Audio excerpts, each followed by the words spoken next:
Es un gran privilegio, un gran placer estar con ustedes en esta noche. Ya hay muchas caras conocidas que nos han visitado allá en Córdoba y como ha dicho su pastor, ha sido realmente una bendición ir conociéndolo. Ya creo que van como 3 años que nos vamos conociendo y este año el Señor ha permitido que se acelere ese proceso. Y su pastor, ustedes saben que vino y fue el que habló en el retiro de los jóvenes. ¿Qué mes fue eso? Principio de año, abril, mayo, no me acuerdo. Semana Santa fue, y yo sé que fue de muchísima bendición. Todos los jóvenes lo disfrutaron, aprendieron mucho, salieron con una carga muy grande por dedicarse más en su vida espiritual. Y después predicó en la iglesia y también fue de mucha bendición. Y ahí pudimos conocer la familia, toda la familia en ese momento. Así que Dios nos está permitiendo vivir algo muy lindo. Y creemos que con el favor de Dios vamos a seguir conociéndonos más y esta relación se va a hacer cada vez más profunda, cada vez más estrecha. En esta noche vamos a ver algo sobre la vida de Guillermo Cari. ¿Cuántos saben quién es Guillermo Cari? ¿Tienen idea? A ver, levanten la mano si tienen idea de quién es Guillermo Cari. Bueno. No una mayoría, pero algunos. Es bueno eso. ¿Saben ustedes de que de cierta forma soy pastor de una iglesia, vengo en representación de nuestra iglesia, pero también venimos en representación del Seminario Bíblico William Carey. Y todos los años cuando hacemos la conferencia en octubre o primera semana de noviembre, es el seminario que auspicia esa conferencia. La conferencia es una conferencia teológica porque creemos de que la teología es de importancia. El pueblo de Dios necesita estudiar la palabra de Dios exegéticamente y de una forma sistemática también. Creemos que es de mucha importancia. También creemos de que es importante preparar a obreros para las mies. Y para eso hace falta un estudio sistemático, profundo, y de eso se trata el seminario bíblico William Carey. Ahora, por ahí van a decir, ¿por qué seminario William Carey? En la iglesia nuestra iglesia ya es famoso. Juan Layton, aquí está nuestro hermano Juan, él es uno de los ancianos en la iglesia y también el director del seminario. Y tanto que hablamos de Guillermo Cari, de que su hijo Juan, que tiene, ¿cuántos? 6, 7 años ahora, habla constantemente Juan de Guillermo Cari. Y Juan me estaba contando que su hijo, una vez estaban en una plaza y había una estatua de un hombre, obviamente un prócer argentino, pero no decía quién era este hombre. Entonces estaban especulando, ¿quién puede ser? Y Juan dice, seguro que es Guillermo Cari. Me encantó eso, me encantó. Así que Juancito se da cuenta de la importancia de Guillermo Cari. Así que nosotros en esta noche vamos a hablar de Guillermo Cari por 4 horas, o sea, 2 horas esta noche. Mañana 2 horas más. Y con el favor de Dios, cuando hayamos terminado, se van a dar cuenta de la importancia de este hombre. Ahora, van a preguntar quizás, pero no venimos a escuchar predicación. La verdad es que en esta noche no voy a predicar, voy a enseñar. Y es un poco de historia.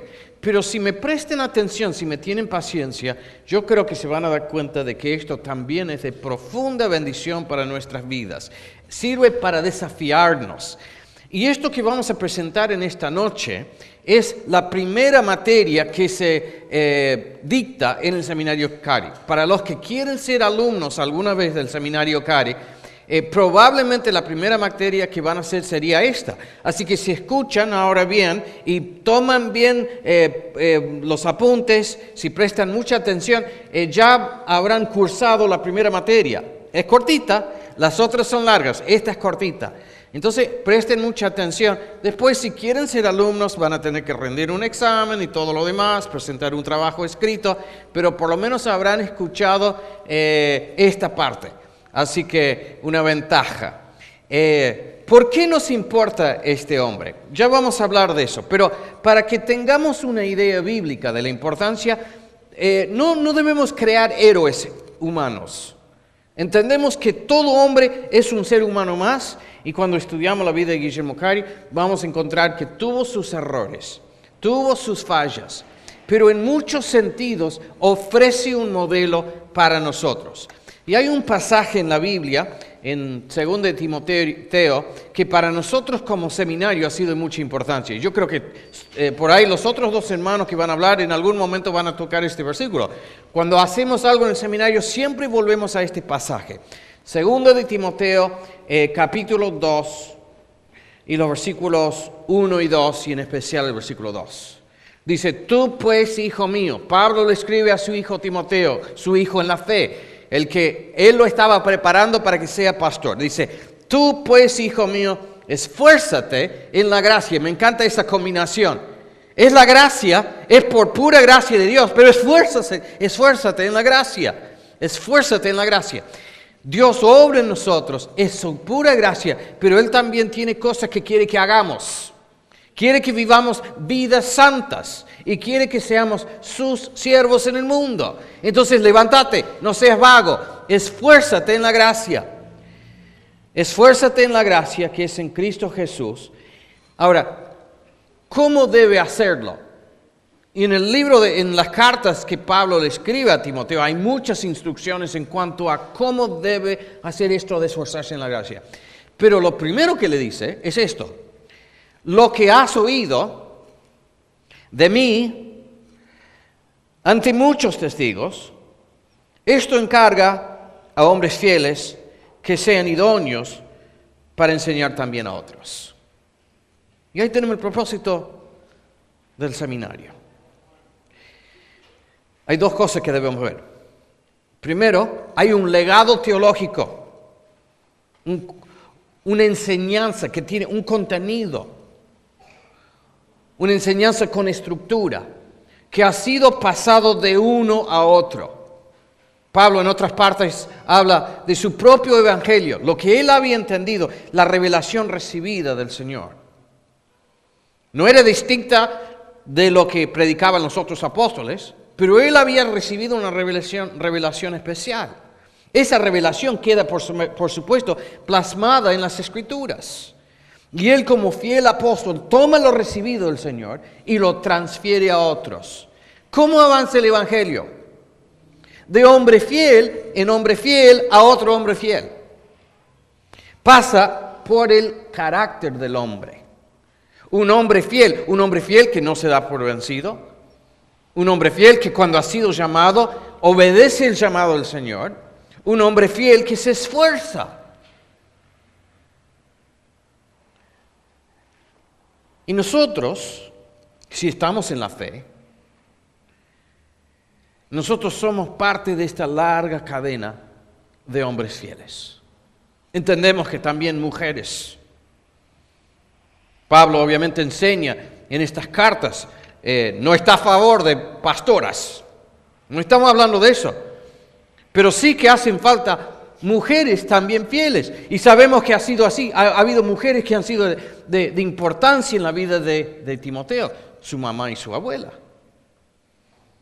Entonces, personas fieles, personas de un carácter probado, que han recibido el legado doctrinal, también de hombres fieles, y están dispuestos a sufrir y a esforzarse para transmitir ese legado teológico a las generaciones siguientes. Y de eso se trata el seminario. De tomar lo que hemos recibido de Pablo y de otros y lo que ha sido pasado de generación en generación, la verdad contenida en las Escrituras. Gracias a Dios, las Escrituras son sin variación, son de confianza. Y a veces falta una reforma en la iglesia para volver a la verdad de lo que en realidad dicen las Escrituras. Pero si miramos atrás, Dios en todas las generaciones ha levantado hombres fieles que sean predicadores y transmisores de esta palabra que Él encomendó en primera instancia a los apóstoles. Entonces, cuando pensamos en hombres fieles, uno de los más importantes es Guillermo Cari. Y yo creo que ustedes, en la medida que empezamos a hablar de él, se van a dar cuenta de cómo él puede ser un modelo para nosotros. Guillermo Cari se lo llama el padre de las misiones modernas. Así que Scott me va a ayudar con el PowerPoint y vamos a ver si podemos ir avanzando. Son las 8. ¿A qué hora debemos? ¿Hay un recreo o cómo hace? ¿Un break? Bueno, vamos a ver si tratamos de terminar la primera y...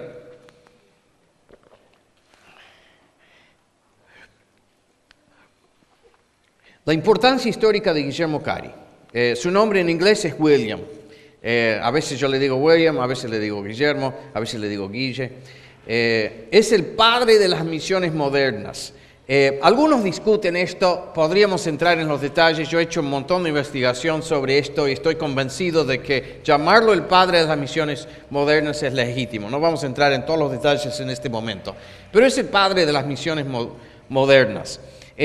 Ahora, cuando decimos eso, no estamos diciendo de que antes de él no hubo otros, porque ha habido, quizás en todas las épocas ha habido grandes misioneros. Y si estudiamos la vida de Guillermo Cari, encontramos de que él mismo reconoce de que hubo influencias previas a su propio ministerio. ¿Cuántos han escuchado nombrar los moravos? ¿Saben quiénes son los moravos? Los moravos eran pietistas alemanes, un grupo de personas, un tiempo antes de la época de Guillermo Cari, hubo una especie de avivamiento entre los luteranos y otros de Alemania, y bajo la influencia, de este avivamiento, es muy interesante toda la historia. Hubo un conde llamado el conde Zinzendorf que tenía una propiedad enorme, invitó a esta gente que viniera a vivir en su propiedad y fueron desarrollando una vida espiritual muy profunda. Hay ciertas cosas que no vamos a compartir de su doctrina, pero eran personas serias, personas muy dedicadas a las cosas del Señor, y nació en ellos, empezaron a orar. Una dedicación a la oración y por la expansión del reino de Dios impresionante. Y el Señor los fue usando, fueron casi los primeros que salieron en la época moderna a las misiones. No eran los únicos, pero por ahí los primeros que salieron con fuerza. Algo que eran tan dedicados a la obra misionera que hay relatos de algunos que, por ejemplo, para llegar a los africanos que habían sido esclavizados, ellos estaban dispuestos a venderse como esclavos para poder llegar a Jamaica y lugares parecidos, para poder juntarse, para poder llegar a tener contacto con los africanos y de esa forma poder transmitirles el Evangelio. Me parece increíble ese ejemplo, ese deseo de obedecer al Señor en eso, de llevar el Evangelio tanto de que estaban dispuestos a venderse como esclavos. Entonces ellos tuvieron un impacto muy fuerte en lo que en ese momento hubiera sido todo el mundo protestante. El ejemplo de ellos fue muy fuerte. Pero también no eran los únicos. Había una línea de creyentes que venían de Inglaterra que se llamaban los puritanos. ¿Han escuchado nombrar los puritanos? Entre los puritanos hay grandes hombres de Dios. Y nosotros como bautistas reformados, por ahí trazamos nuestras raíces más a esa gente que a los moravos, aunque vemos los moravos como un tremendo ejemplo de sacrificio, dignos de ser imitados en muchas cosas. Pero la iglesia bautista tuvo en especial los bautistas particulares, o sea, los que son bautistas reformados, diríamos hoy, tuvieron mucha influencia de parte de los puritanos. Incluso, por ejemplo, todos han escuchado nombrar Charles Spurgeon, ¿no es cierto? Charles Spurgeon, yo he tenido el privilegio de ver su biblioteca. Y son unos tomos así de gordos, están en un seminario en la ciudad de Kansas City. Y entonces pude entrar y ver, son los que eran de Carlos Spurgeon en su momento. Y son todos temas de Baxter, de Flavel, son todos viejos puritanos. Un montón de libros, deben valer no sé qué cantidad. Básicamente Spurgeon era un puritano con matices bautistas.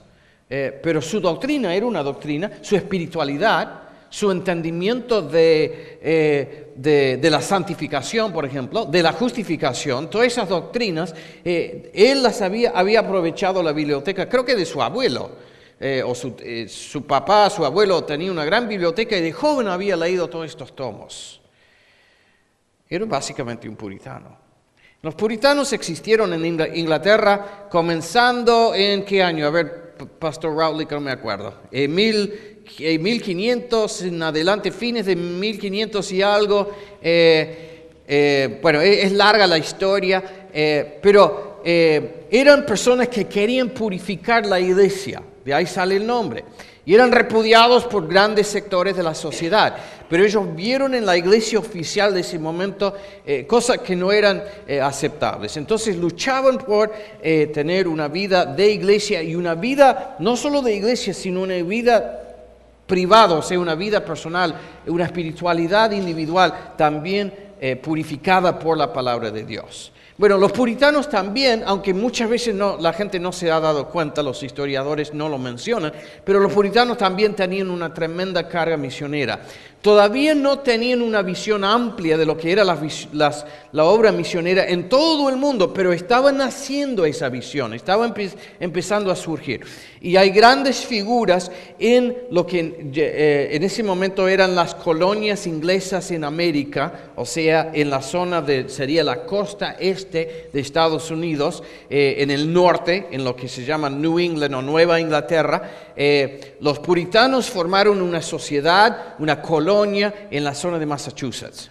Y ellos tenían la idea de formar una sociedad aparte, donde se iba a ser regida por preceptos de la palabra de Dios. Bueno, fue un experimento glorioso, pero que en última instancia fracasa. Y ese es un tema aparte. Pero en todo ese tiempo también había no todos, pero entre muchos de ellos, una carga por las tribus de los pueblos originarios de América del Norte.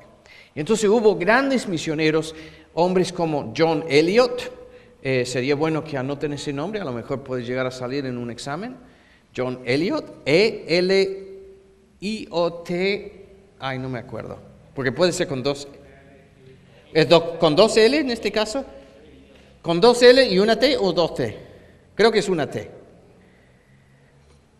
Anótenlo, no, si lo escriben mal es por mi culpa, así que no lo van a. Entonces John Eliot. Bueno, después de John Eliot, como 100 años más tarde, se levanta una figura de mucha importancia en la historia de la iglesia. Un tipo llamado Jonathan Edwards. Jonathan Edwards es uno de estos puritanos. A Jonathan Edwards le dicen el último de los puritanos, aunque para mí Spurgeon puede ser el último de los puritanos, pero a Jonathan Edwards le dicen el último de los puritanos y el abuelo de las misiones modernas.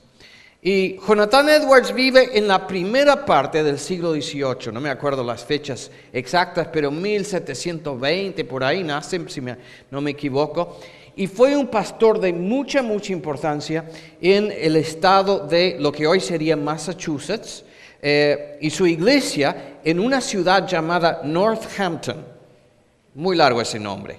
Northampton, Massachusetts. Y él ahí predicando el evangelio con una óptica reformada. Dios empieza a obrar. En realidad, antes de su ministerio, Dios ya había obrado en algunas situaciones y ha habido como mini avivamientos antes de que él llegara a ser pastor. Pero durante su pastorado, que fue bastante largo, Dios obró no solamente en su iglesia, sino en toda esa zona, y no solo ahí, sino que en todo el mundo. Ahora, él no fue el único. Por ejemplo, también en la misma época hubo un hombre llamado George Whitefield, que fue un gran evangelista, que sale de Inglaterra, predicó en Inglaterra y tuvo mucho fruto. Después se vino a las colonias americanas, lo que hoy en día sería Estados Unidos. También tuvo mucho fruto su predicación, Dios lo usó grandemente. Ahora, Jonathan Edwards escribió varios tomos de teología que son de muchísima importancia. Y vamos a ver más adelante de que su teología tiene mucha influencia más tarde en la vida de Guillermo Cari. Ahora, otra cosa que hace es de que él promueve las misiones. Y él tenía un amigo mucho más joven que él. Este nombre es muy importante también, David Brainerd. ¿Han escuchado nombrar alguna vez a David Brainerd? David Brainerd, B-R-A-I-N-E-R-D, Brainerd. David Brainerd murió, no me acuerdo la edad, pero creo que no llegaba todavía a 30 años. Pero dedicó como una década de su vida al servicio del Señor y a las misiones, y tuvo mucho fruto entre los indios de esa parte del mundo. Y murió después de enfermedad porque se había expuesto se murió de tuberculosis, pero no cuidó su salud en los inviernos de esa época, viviendo en chozas, etc. Entonces murió muy joven. Pero él escribió, durante todo ese tiempo llevaba un diario, iba anotando qué pasaba con el ministerio y también un récord de su propia experiencia espiritual. Las luchas que él tenía cuando se sentía apartado de Dios, cuando sentía que necesitaba más de la presencia de Dios. Y él dejó en su diario como un récord de toda su experiencia misionera. Cuando él fallece, para morir, vuelve a la casa de su amigo Jonathan Edwards. Algunos creen de que él estaba enamorado de la hija de Jonathan Edwards, no se sabe por seguro. Pero ella lo cuida en su lecho de muerte y se muere. Pero deja un legado histórico impresionante. Ese diario, ese récord de su vida espiritual, pasa a ser una de las fuentes del movimiento moderno de misiones, algo que inspiró profundamente a Guillermo Cari y a muchos más. Entonces, hubo antecesores. Decimos de que Guillermo Cari era el padre de las misiones modernas. Con eso no estamos diciendo que haya sido el primero. No fue el primer misionero, lejos de ser el primer misionero. Pero sí su influencia lanzó lo que hoy en día conocemos como el movimiento moderno de las misiones. Y ahora vamos a hablar un poco de cuál fue el rol de Guillermo Cari. En realidad es enorme, pero vamos a tocar 2 o 3 temas nada más. Innovaciones de Guillermo Cari, este es el punto número 2. Primero, Guillermo Cari escribió un libro llamado La Investigación. No me acuerdo el nombre completo, nunca lo puedo recordar. Más adelante en los apuntes sale en algún lado, a ver si lo encuentro. Ahí está. El nombre completo de su libro es así: Una investigación con respecto a la obligación de los cristianos en usar medios para la conversión de los paganos, en que se considera el estado religioso de las distintas naciones del mundo, el éxito de empresas anteriores y lo práctico de hacer otros esfuerzos. ¿Qué les parece como título eso?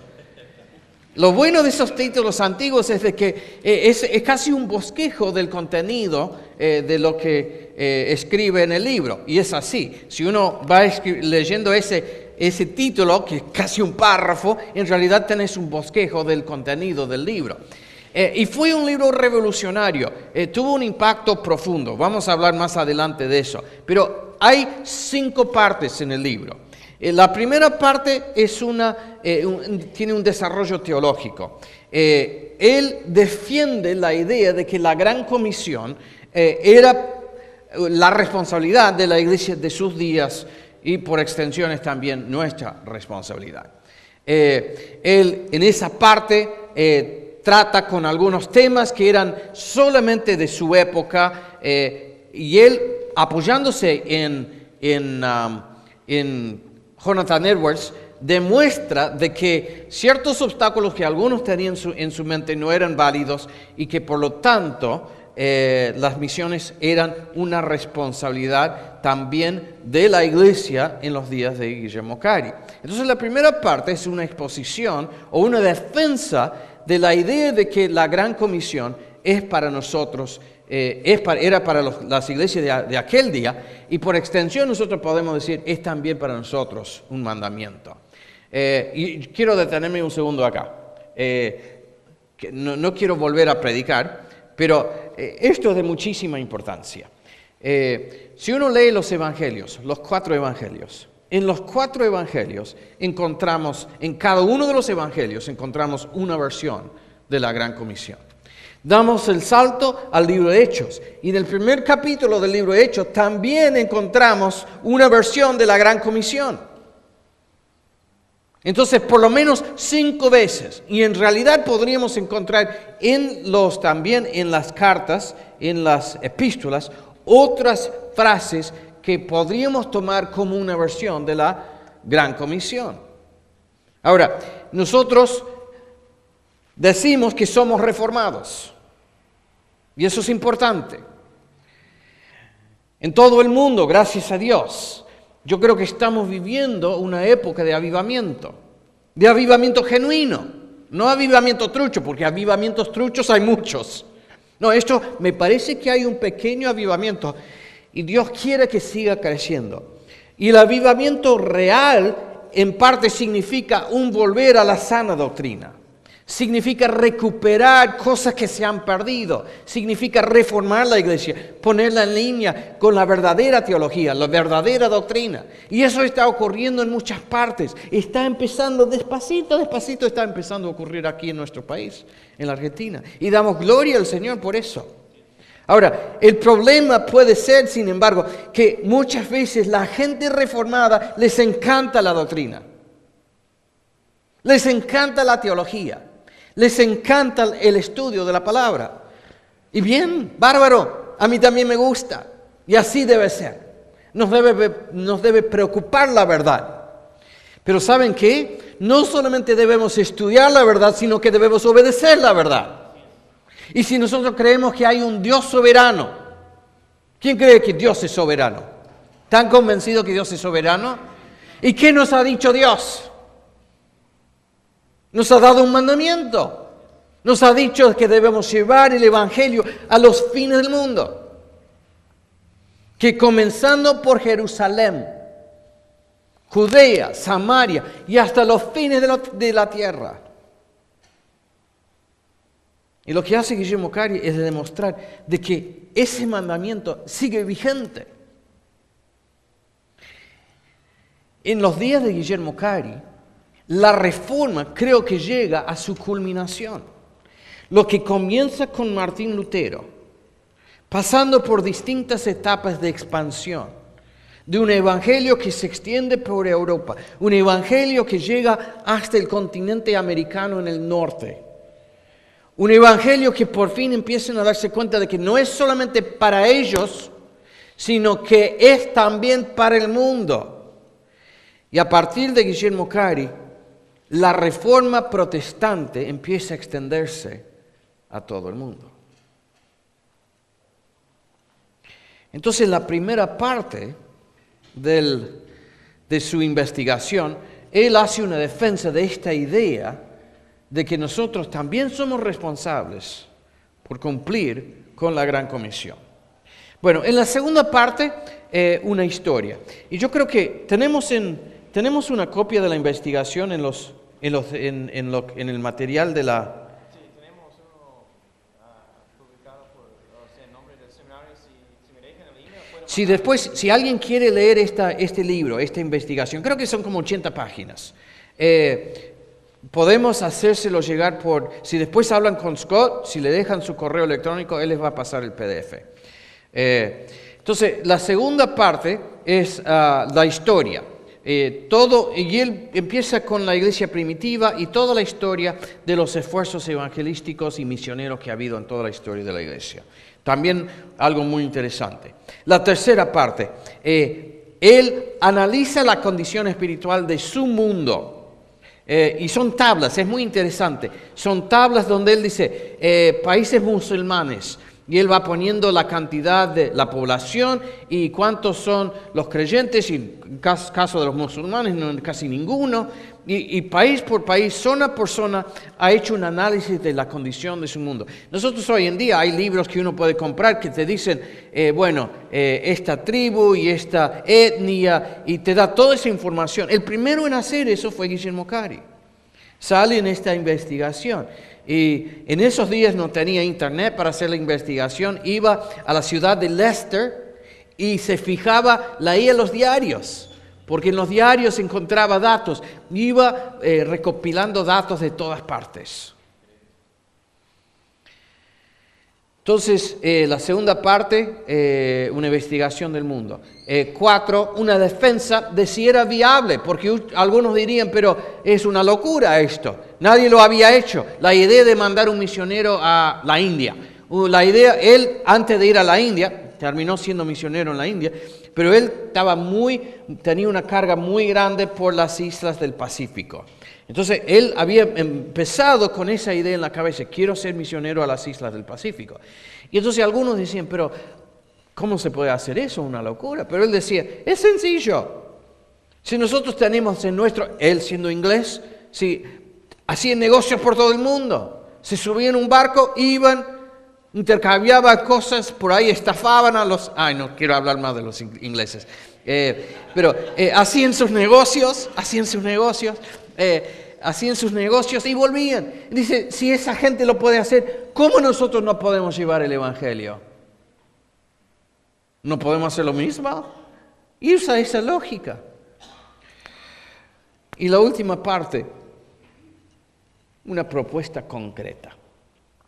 Y la propuesta de él es de formar una sociedad misionera. Nosotros hoy en día decimos, pero lógico. Es que nadie lo había pensado antes. Es el primero en decir, formemos una sociedad, tomemos pasos concretos.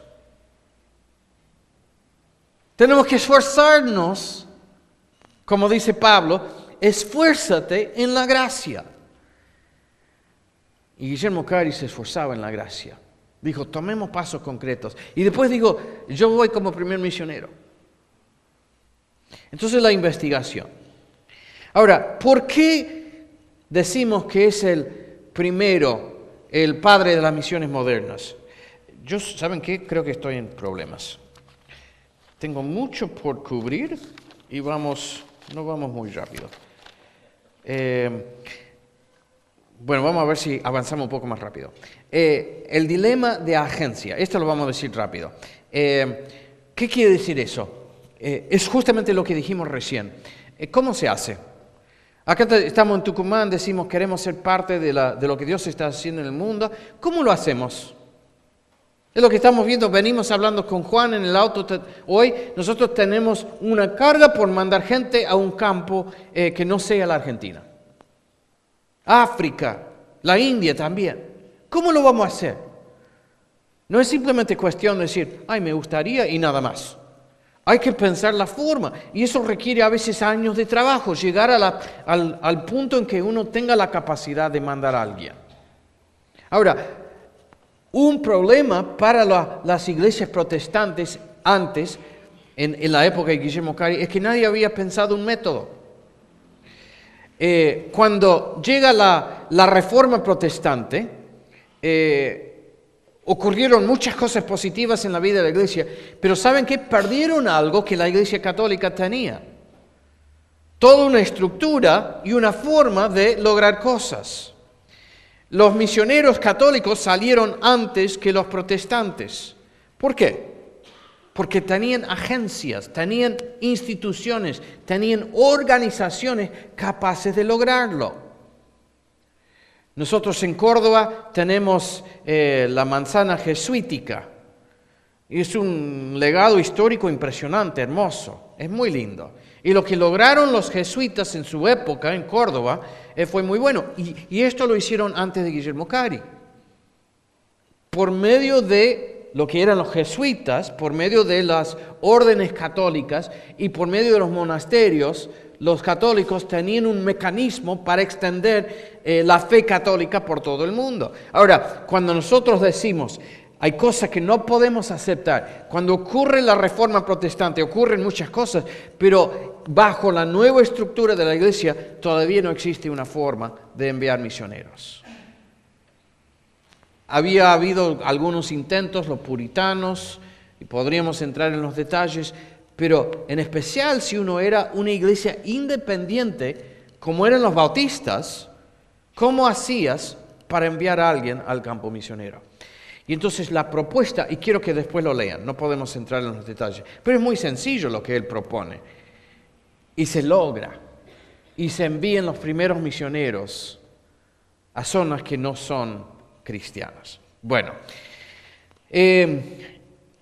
hablando de su influencia, después de Guillermo Cari, después de la sociedad que se forma, la primera sociedad formada, se llama la sociedad, en inglés, la Particular Baptist Missionary Society, la Sociedad Bautista, la Sociedad Misionera de Bautistas Particulares, podríamos decir. Bautistas particulares eran los bautistas reformados.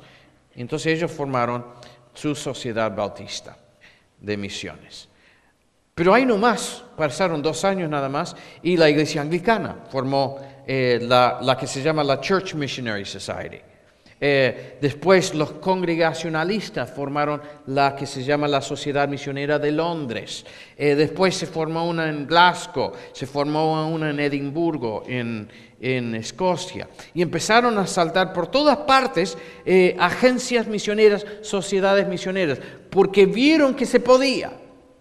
Porque vieron el ejemplo de los bautistas, vieron el ejemplo de Guillermo Cari y los que trabajaron con él y vieron que se podía. Y entonces esto es fines del siglo XVIII, ya llegando casi al siglo XIX. En el siglo XIX tenemos lo que se llama el gran siglo de las misiones. Una explosión misionera como nunca antes. ¿Por qué?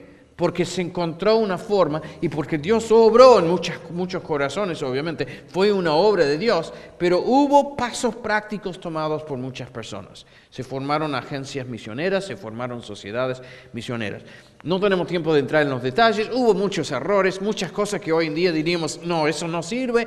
Hemos aprendido muchas cosas en el lapso de tiempo que ha pasado, pero los primeros pasos se tomaron en el siglo XVIII por Guillermo Cari. Pasa al siguiente. Esto es un mapa que muestra la extensión en 1910 y después en 2110. El mapa se van a dar cuenta de que no es geográfico, o sea, sino que muestra la población de personas y es la población, es la distribución de creyentes en el mundo.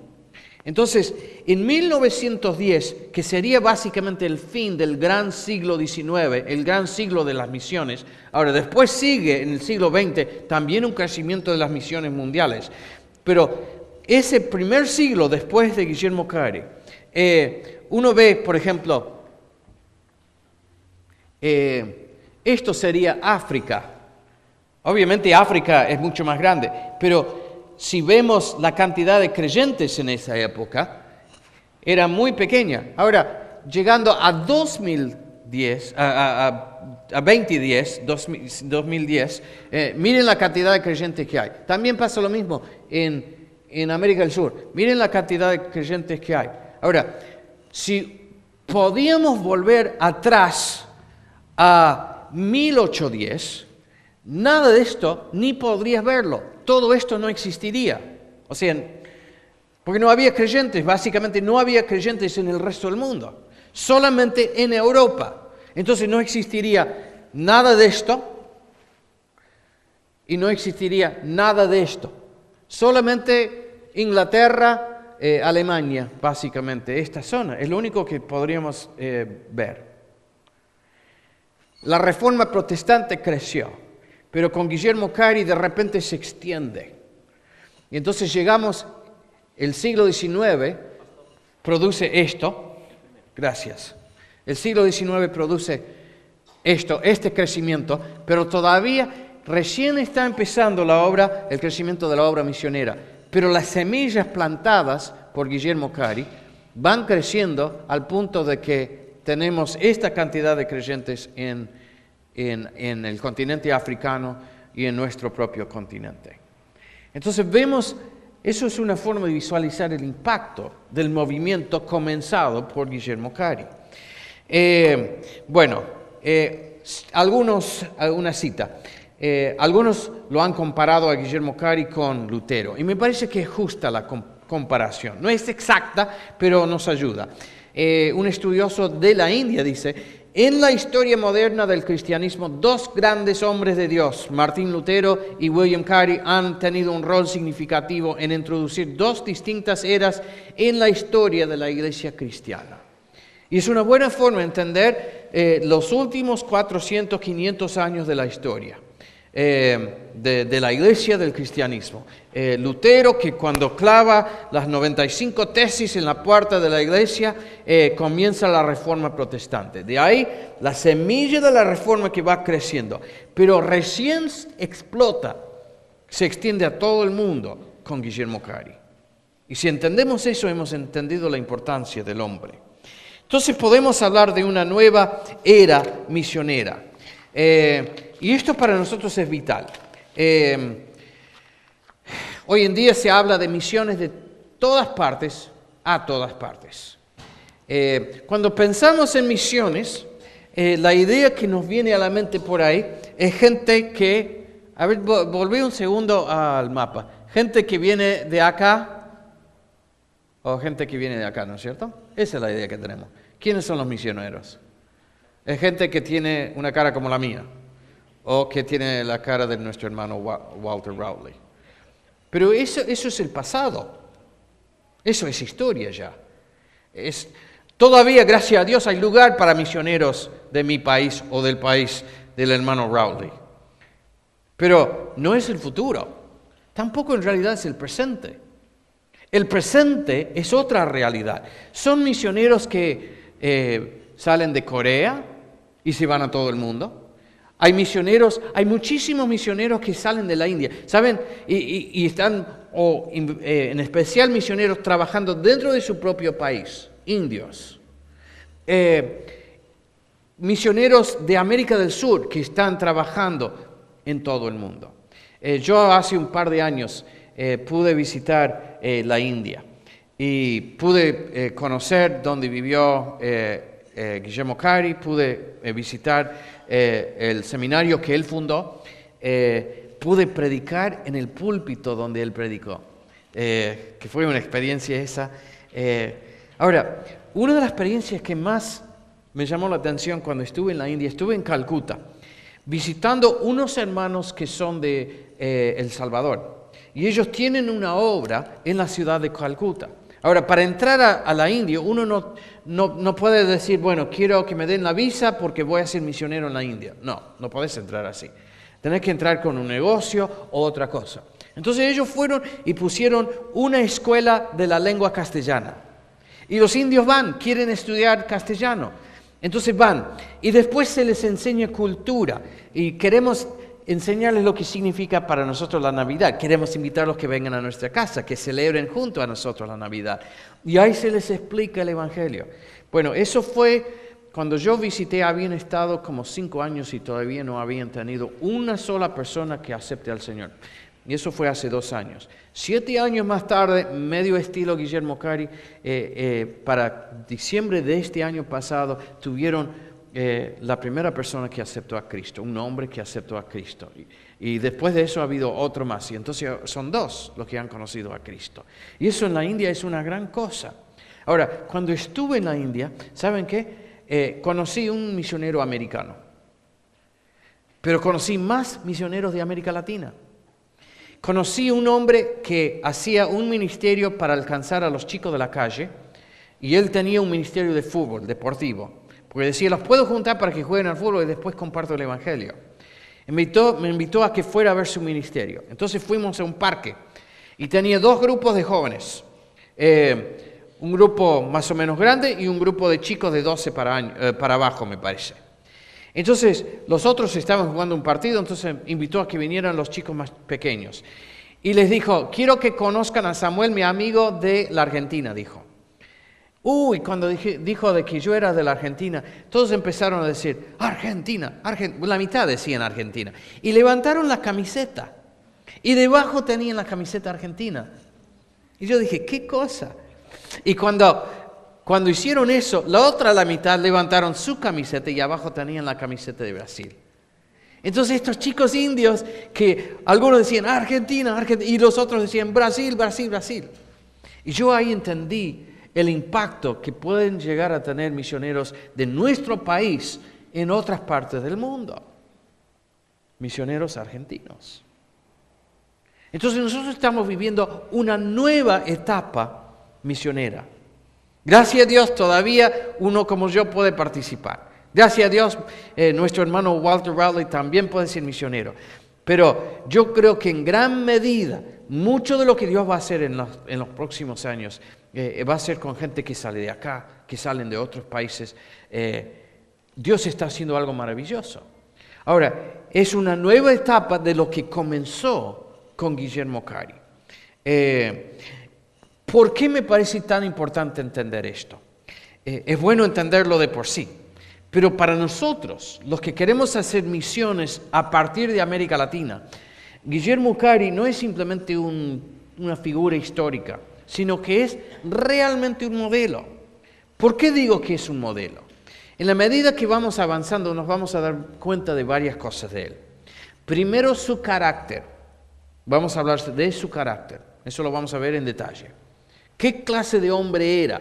Vamos a ver que es un hombre de fe, un hombre de esfuerzo, un hombre de persistencia, un hombre que está dispuesto a aguantarse años de sufrimiento. No se da por vencido, aun cuando no ve resultados, porque siente un llamado, sabe de que Dios lo ha mandado y espera en el Señor. Su carácter, necesitamos tenerlo como ejemplo. Su teología, vamos a ver que es una teología reformada, pero una teología reformada evangelística. Porque de nuevo, la teología reformada puede caer en la pereza o en el no hacer nada. No era la teología de Guillermo Cari. Y después su práctica. Era un hombre de gran practicidad. Tenía eso de poder tomar la teología, bajarlo a la tierra y ponerlo en práctica. De vivir su teología, de vivir su doctrina, de jugarse por lo que él creía. Y todos esos factores creo que son importantes para nosotros como personas que queremos hacer misiones a partir de América Latina. Bueno, vamos a ver si hacemos su biografía y después vamos a ver si... ¿Hasta dónde podemos llegar ahora?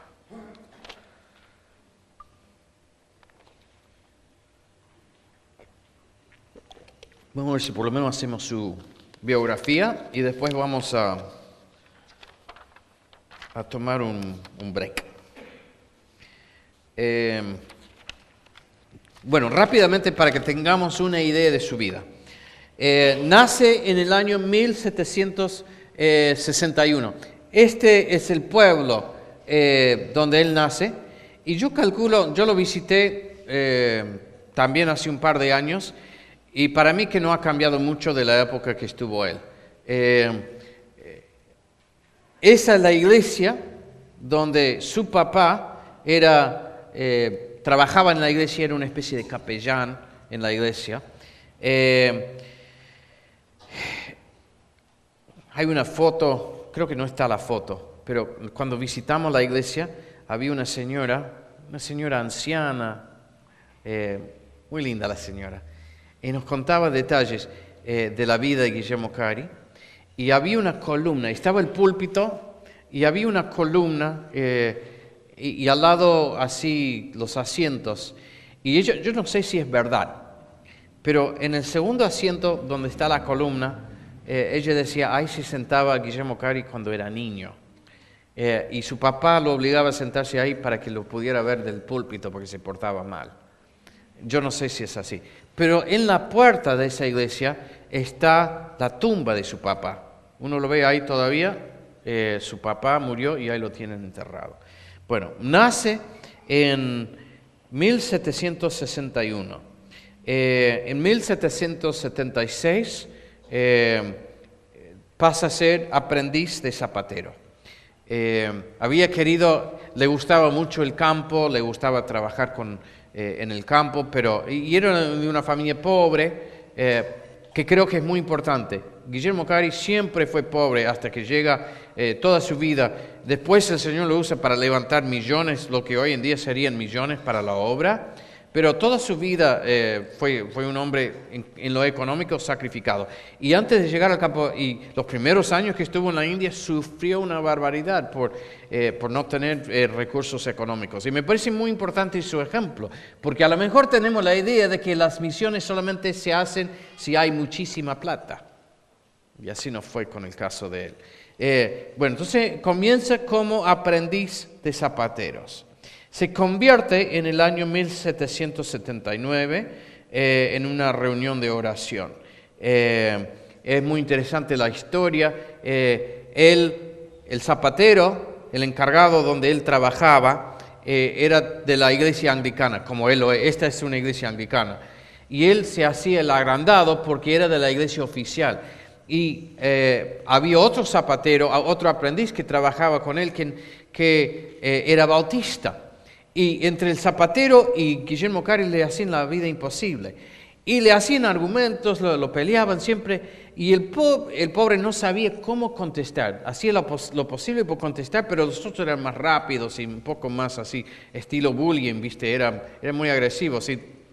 Cari dice después que realmente se había portado mal con este chico. Pero fue bastante agresivo. Pero siempre sentía que aunque el otro no sabía contestar muy bien, en realidad tenía razón. Y creo que por eso le molestaba tanto a Guillermo Cari. Bueno, bajo la influencia de este muchacho, se convierte en 1779. Es bautizado en 1783 por un pastor importante llamado John Ryland, que era de la iglesia bautista de Northampton. Y John Ryland, después el hijo de este John Ryland, llega a ser un amigo de Guillermo Cari y uno que lo apoya toda la vida a Guillermo Cari. Fue ordenado en 1786 en la iglesia bautista en el pueblo de Olney, que es un hermoso pueblo y que es el pueblo donde también había un pastor anglicano llamado John Newton. ¿Saben quién es John Newton? ¿Se acuerdan de John Newton? John Newton fue el que escribió Gracia Admirable. ¿Se acuerdan la historia de él? Que había sido marinero en un barco que traficaban esclavos, pero que conoce al Señor y tiene una conversión fuerte, y después llega a ser pastor anglicano en el mismo pueblo donde es ordenado al ministerio Guillermo Cari. Y John Newton después también se convierte en amigo, era muy amigo de John Ryland, hijo, pero también apoyaba la obra de Guillermo Cari.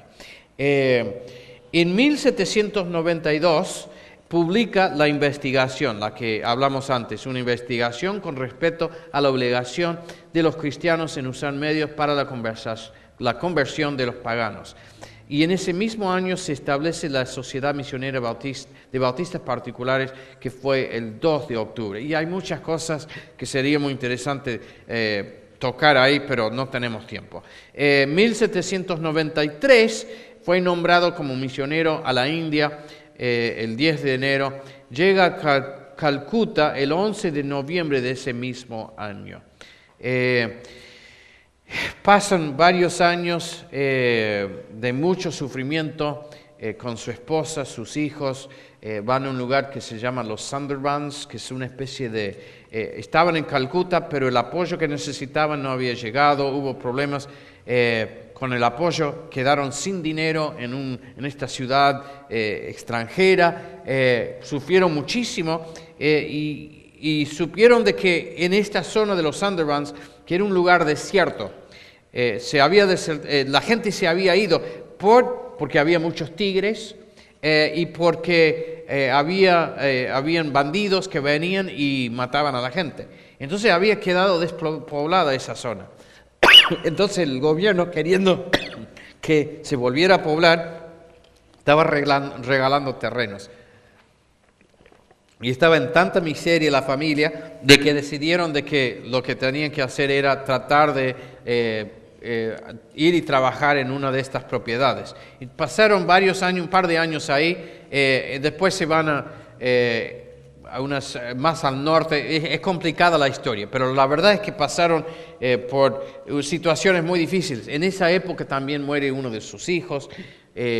Por todo lo que pasaron, la señora de él sufre un ataque de nervios, una crisis nerviosa, y termina después, básicamente termina muy mal, y algunos años después muere. Llega al punto ella de querer matarlo a Guillermo Cari.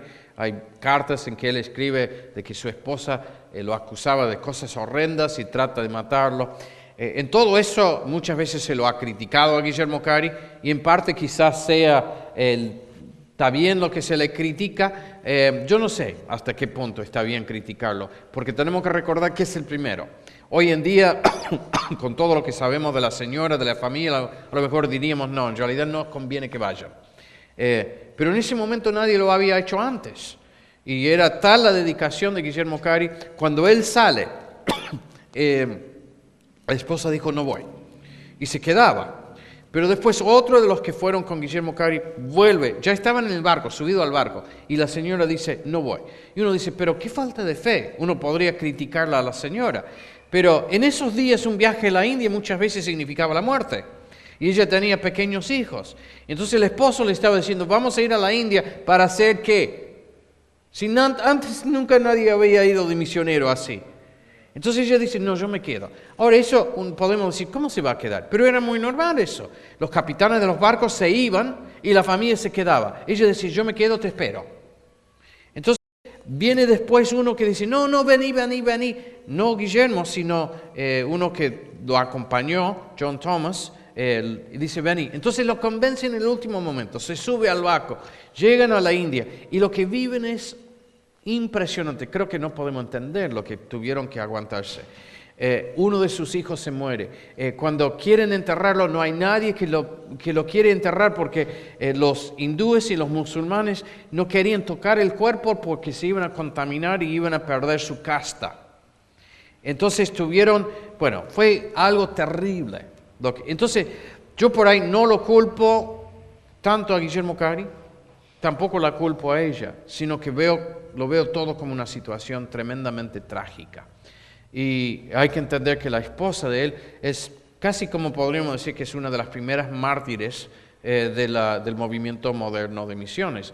Ella vivió cosas incalculables. Entonces, en 1786 muere el hijo a los 5 años. En 1796 bautiza su primer convertido, pero no es indio en sí, no es un hindú, sino que es un hombre llamado Fernández, descendiente de portugueses. Pero Fernández llega a ser uno de los pastores importantes que trabaja. En 1800 se traslada a Serampur, una ciudad cerca de Calcuta, el 10 de enero.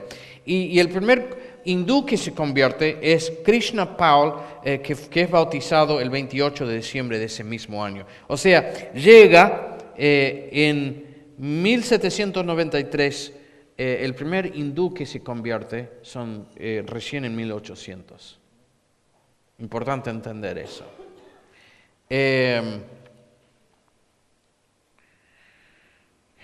La historia de cómo llega, la voy a contar igual. A mí me fascina, hablando del carácter de Guillermo Cari, cómo llega a Serampur. Serampur era un pueblo cerca de la ciudad de Calcuta. Después de que Guillermo Cari está en los Sundarbans, que era el lugar desierto, con una jungla, con los tigres y todo, se va a un lugar llamado Malda, al norte. Cerca de ahí consigue una propiedad, le dan una propiedad, y él pone una plantación creo que se llama en inglés se llama índigo. Es una planta, no sé cómo se llama en castellano. Es una planta que se vendía mucho porque la usaban para hacer una tintura azul para teñir las telas. Entonces, una tremenda plantación, como una especie de una propiedad grande y que tenían grandes tanques donde se hacía este trabajo. Por fin se estabilizan económicamente. Ahora, estaba prohibido que estuvieran como misioneros por los ingleses que manejaban esa parte de la India en esa época. Lo que les interesaba a la compañía, porque no estaba bajo el gobierno inglés, sino el control de una compañía, una empresa. Y la empresa solamente quería hacer negocios. Entonces no querían que hubiera una influencia religiosa porque no querían problemas con los indios, porque eso iba a echar a perder el negocio que tenían. Entonces no querían problemas con los hindúes, con nadie. Entonces no podían estar oficialmente como misioneros. Entonces él estaba como una persona encargada de esta fábrica, esta plantación, que vendían que cultivaban esta planta. Y él trabajó varios años levantando este negocio porque habían sufrido tanto económicamente y vinieron con la idea de autosustentarse en algún momento. Entonces trabajó años para levantar esto y con la idea de que viniera un equipo para acompañarlo.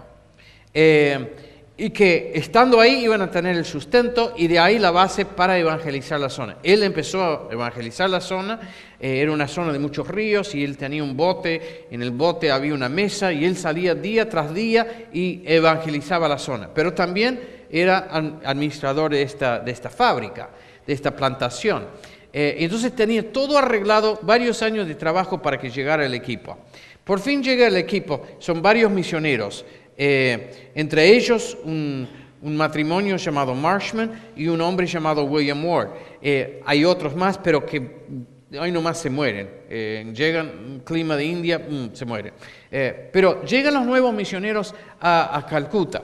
Cuando llegó Guillermo Cari a Calcuta la primera vez, entró como una persona buscando trabajo. No dijo, vengo a ser misionero, porque sabía que eso iba a ser algo que iba a crear problemas. Entonces el consejo era decir, mira, venimos buscando trabajo y vamos a trabajar con esta plantación en esta zona de Malda. Eran las instrucciones que habían recibido los misioneros nuevos. Guillermo Cari había trabajado años, era el que estaba en el lugar, sabía cómo se hacían las cosas, instrucciones. Cuando llegan a Calcuta, no digan que son misioneros, digan que vienen a trabajar en la plantación. Vamos a trabajar, pero nos va a dar como para también evangelizar. Pero cuando llegan los nuevos misioneros, todavía no han pisado tierra india, se les ocurre de que no, en realidad tienen que avisar a las autoridades que vienen como misioneros. Y ahí se echa todo a perder. Y la única opción que tienen para entrar al país es de ir al pueblo de Serampur. El pueblo de Serampur estaba bajo el control de los daneses, no de los ingleses. Estaba a 18 millas de Calcuta. Entonces, como no los permiten entrar a Calcuta, tienen que ir subiendo el río para llegar al pueblo de Serampur. Y ahí se bajan. Y se bajan ahí. Ahora, no pueden salir de Serampur porque se les ha prohibido. Entonces tiene que mandar a decirle a Guillermo Cari, venga a donde estamos nosotros en Serampur. Ahora, ¿cuál sería la reacción de ustedes? ¿Han trabajado ya varios años? ¿Han levantado todo un negocio? ¿Vos ya sabés hablar el idioma? ¿Ya tenés un plan? ¿Ya has estado evangelizando? ¿Ya plantaste una iglesia en esta zona? ¿Has levantado unas casas para los que vienen? Y vos esperando, ¿cuándo van a llegar? Viene un mensaje, estamos en Serampur, vení vos para acá.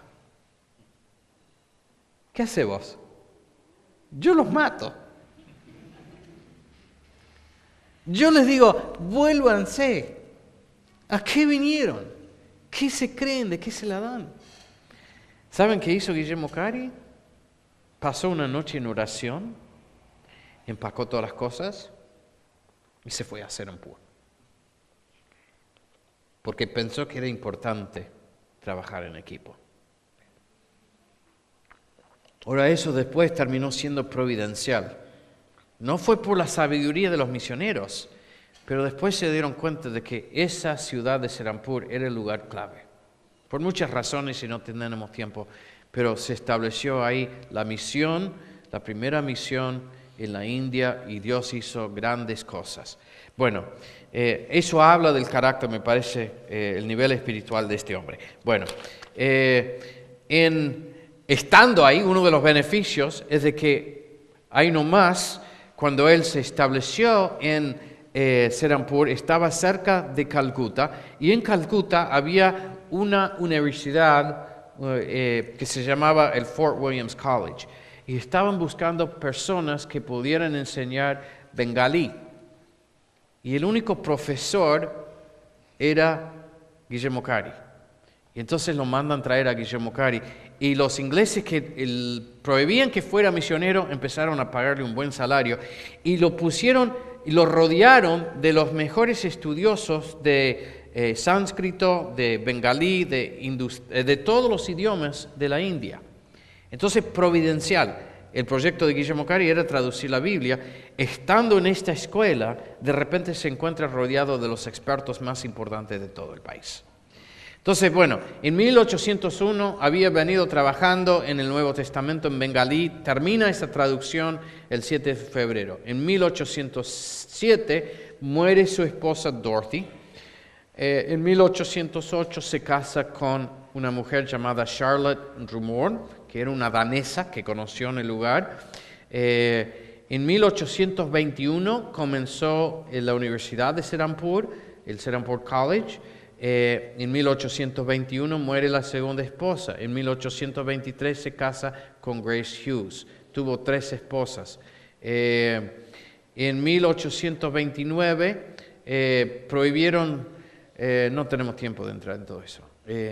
Muere en 1834. Así que bueno, vamos a dejarlo por ahí. Vamos a dejarlo ahí por ahora y vamos a tomar un pequeño break. Mañana vamos a ver más detalles sobre su teología, después también sobre su obra, pero vamos a hablar un poco de su carácter, de cómo era él. Era un hombre petecito, calvo, dicen que perdió el pelo de muy joven. Tuvo un problema trabajando en el sol, trabajando en el campo. Tuvo una enfermedad que cuando salía al sol lo molestaba mucho. Entonces, por eso lo mandaron a trabajar con un zapatero. Podemos ver eso como la providencia de Dios, porque trabajando en la zapatería después, hay cuadros de él, porque era su práctica, trabajaba en los zapatos, remendaba los zapatos y al lado siempre tenía un libro. Entonces estudiaba y trabajaba a la vez. Entonces él fue autodidacta y el trabajo de zapatero le sirvió de mucho. Después, también en la providencia de Dios, fue un país como la India que hace un calor terrible, que hay mucho sol, y parece que cuando ya era más grande el sol no le molestaba. Pero cuando era joven no podía trabajar en el sol. Fue pastor. Estas son cosas que no están en el bosquejo en sí, son cosas que me interesan y que creo que hablan un poco de su carácter. Fue pastor de 2 iglesias antes de salir de Inglaterra. Fue primero pastor en un pueblo llamado Moulton y después pastor en la ciudad de Leicester. Cuando quiso, creo que esto sale, así que no quiero, a ver, me encanta la historia de cómo cuando se presentó para ser aprobado como pastor, para ser predicador, a ver, voy a contar la historia, si después aparece, entonces hacemos mención en ese momento, pero sintió el llamado a ser pastor. Entonces empezó a juntarse con los bautistas de la zona donde él vivía. Había una asociación de iglesias bautistas, la Asociación Bautista de Northamptonshire, que era el condado donde estaba la ciudad de Northampton. Y entonces él se juntaba con estos pastores, iba aprendiendo, y le dijeron, bueno, tendrías que ir a predicar, a ver si en la iglesia de Olney, se presentó en la iglesia de Olney y predicó. Y la primera vez dice que fue muy pobre su esfuerzo y que le dijeron que sería mejor que vuelva de nuevo el año que viene. Entonces su primer mensaje dice que fue un desastre. Pero se esmeró todo ese año y volvió el próximo año y predicó de nuevo y lo aprobaron. Así que también para estudiantes de seminario creo que es bueno saber de que a veces uno empieza y no todo sale como uno quiere, pero la persistencia, si uno sabe de que uno tiene esa carga que viene del Señor, uno persiste. Bueno, el secreto misionero de Guillermo Cari. Hay que poner mucho énfasis en su teología. Vamos a ver bien su teología mañana, así que no quiero entrar en muchos detalles. Pero su teología ponía énfasis en la soberanía de Dios, ponía énfasis en la providencia de Dios. La providencia de Dios me parece que es una doctrina que hemos perdido en gran medida en la iglesia moderna. La idea de que todo está bajo el control de Dios. Y no solo que él ponía énfasis, era la doctrina que se le enseñaba en este entorno donde por la gracia del Señor había caído como nuevo creyente, lo que a él lo hacía un poco distinto quizás a otros, era de que él no solamente aprendía, no solamente escuchaba, no solamente absorbía, sino que también todo lo que aprendía en él creaba el deseo de obedecer, de ponerlo por práctica, porque se lo había enseñado de hacerlo. Como dijimos al principio, cuando leyó los pasajes que tienen que ver con la Gran Comisión, él lo veía como un mandamiento que era para él, que era para la iglesia de sus días. También esto de la soberanía de Dios, nosotros muchas veces podemos hablar mucho de la soberanía de Dios, pero no lo llevamos al nivel práctico.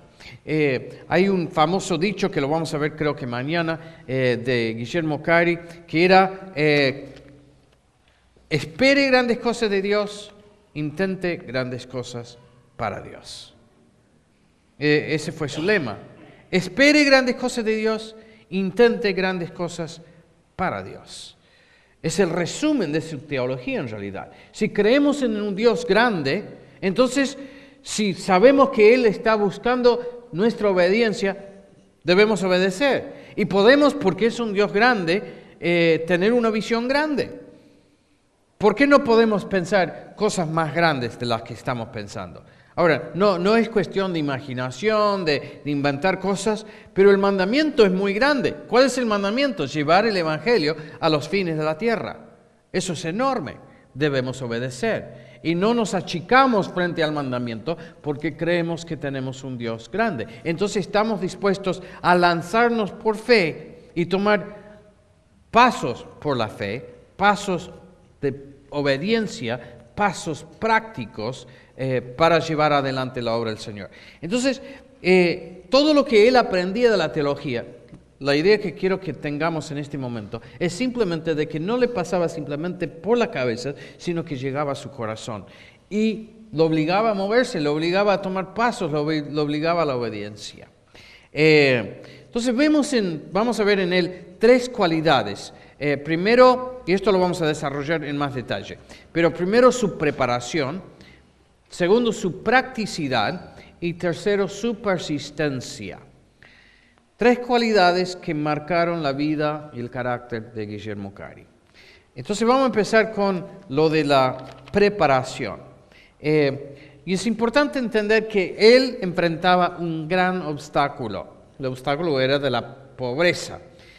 Hay de un libro de aquellos días una descripción del país de Inglaterra en el siglo XVIII. Dice, en aquellos días y en aquel distrito, esto es de una de las biografías de Guillermo Cari, dice, la vida acá dice villa, pero la traducción no es mía. Podríamos cambiar esa palabra por aldea. En aquellos días y en aquel distrito, la vida en una aldea tenía pocos atractivos. Desde sus primeros años los niños tenían que trabajar casi incesantemente, teniendo poco tiempo para estudiar o jugar. Se ha dicho de que nosotros como personas en nuestra época moderna hemos inventado la adolescencia. Antes la adolescencia no existía. Uno pasaba de la niñez directamente a ser adulto. A los 12, 13 años ya estaba trabajando.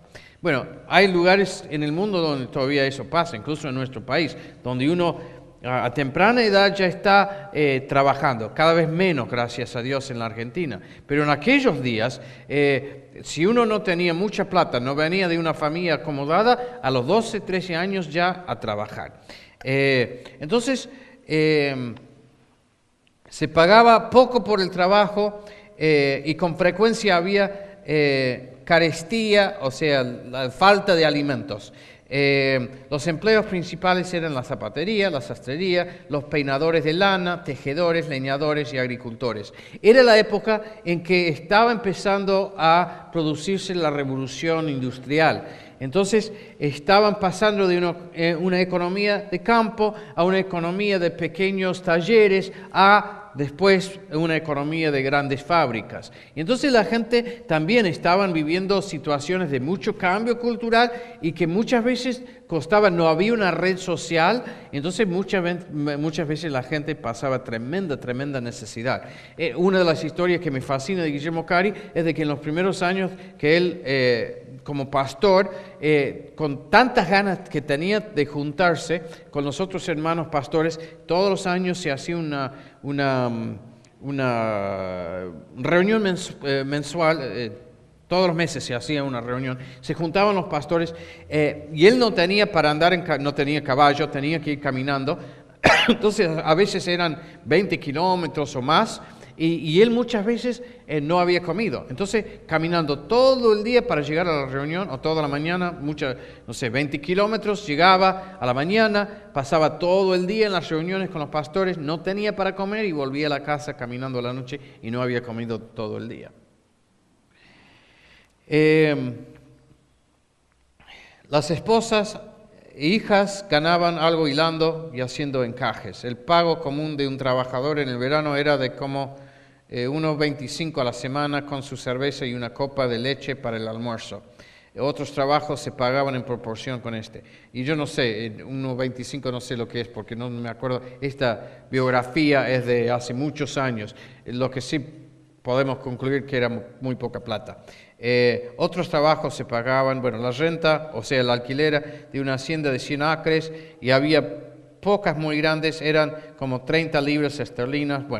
Son números que no sé qué sentido tienen para nosotros, pero habla de, la idea es de que pasaban mucha necesidad, no vamos a terminar de leerlo.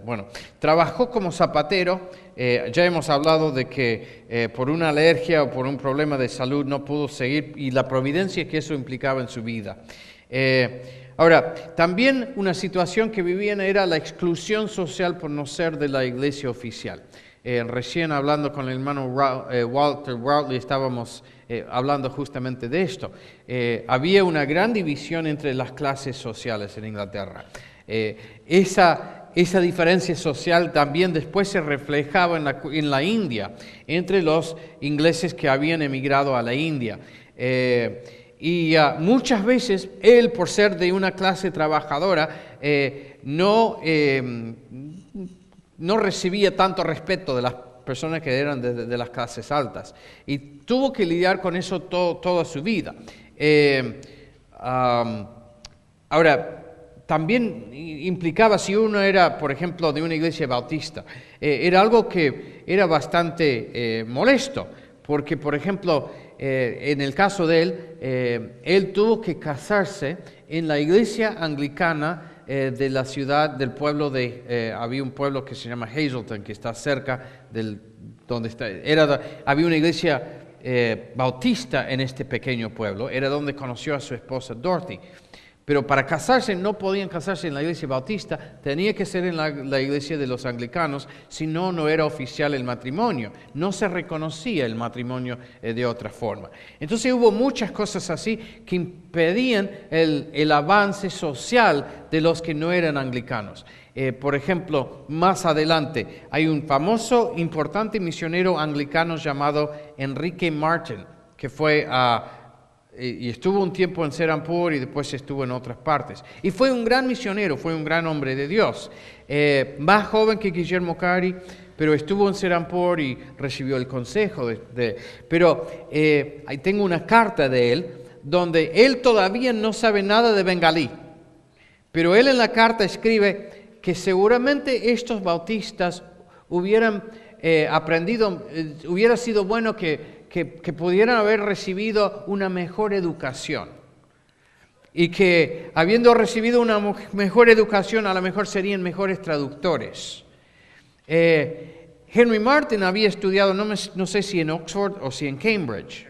En Cambridge, siendo un anglicano, podía entrar a las universidades importantes de Inglaterra. Entonces pudo estudiar, estudió griego, latín, hebreo, todo. Entonces él sí tuvo una educación de primer nivel. Ahora, Guillermo Cari no podía acceder a eso porque era bautista. Siempre me llamó la atención de que ya lo está criticando a Guillermo Cari y todavía no sabe nada de bengalí, así que no tiene idea si es buena la traducción o no. Pero ahí uno ve la diferencia social y como eso fue un impedimento para él toda la vida, y sin embargo nunca dejó de luchar y nunca dejó de servir al Señor, nunca dejó que eso fuera excusa de no hacer lo que el Señor le estaba pidiendo. Entonces la exclusión social, la resistencia del gobierno británico.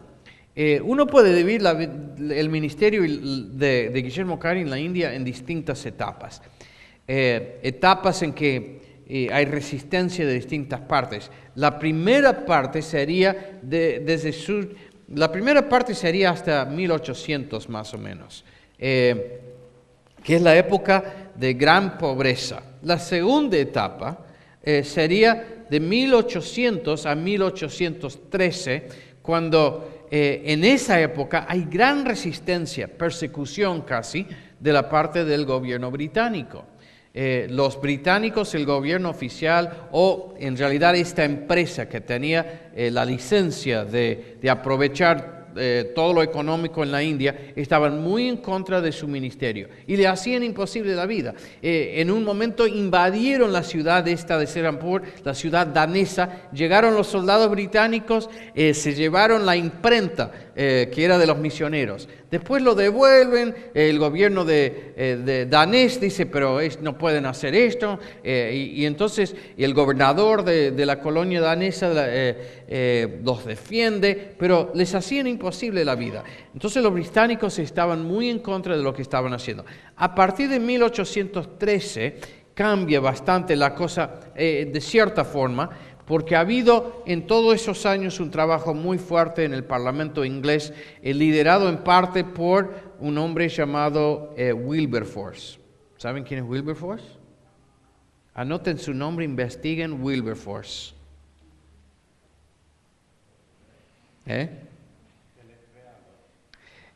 W-I-L-B. Sí. Wilberforce.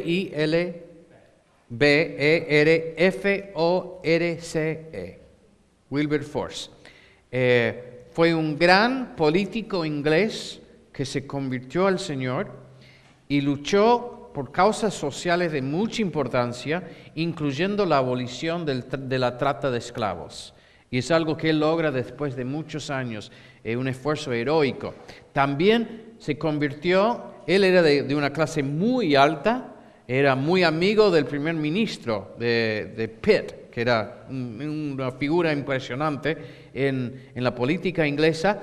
Muchos lo veían a él como futuro primer ministro, pero cuando se convierte deciden ya no usar su posición política para avanzar su propia carrera, sino para defender ciertas causas sociales que su conciencia, siendo cristiano, lo obligaban a tratar de cambiar. Y una de esas causas es el tema de la esclavitud, logra la abolición de la trata de esclavos y también defiende la obra misionera en la India, defiende la obra de Guillermo Cari. Entonces se convierte en un gran defensor de la obra. Y entre otras cosas, en 1813 logran cambiar la constitución, el charter, que no sé cómo sería la carta magna de cómo se maneja la política en la India. Y la empresa esta pierde el control absoluto de las cosas. Ya el gobierno británico establece el control. La empresa todavía existe, pero solamente trabaja como la parte de negocios y entra el gobierno británico con el fin de tratar de arreglar ciertos abusos cometidos por la empresa. Y en ese momento también se da la libertad, no completa, no perfecta, hay todavía muchos problemas, pero por fin tienen libertad de predicar de una forma más abierta el Evangelio. Pero la idea es de que los primeros... estuvo casi 20 años o más bajo una persecución de parte del gobierno británico. Bueno, y ahí menciono la ironía de su profesorado en el Fort William College. Bueno, fue un autodidacta dedicado. ¿A cuánto les cuesta estudiar? ¿A cuánto les gusta estudiar? A mí me gusta estudiar, pero aún cuando me gusta, no es fácil siempre. A veces te cansas.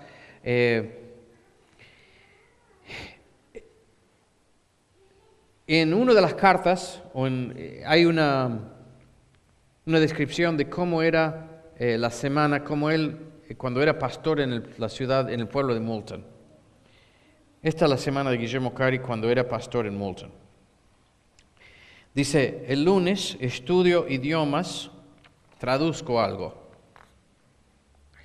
Antes de salir, sin ir a Cambridge o ninguna de esas escuelas, antes de ir al campo misionero, todavía no había aprendido ningún idioma de la India, pero había estudiado hebreo, latín, griego, alemán y francés y también el holandés.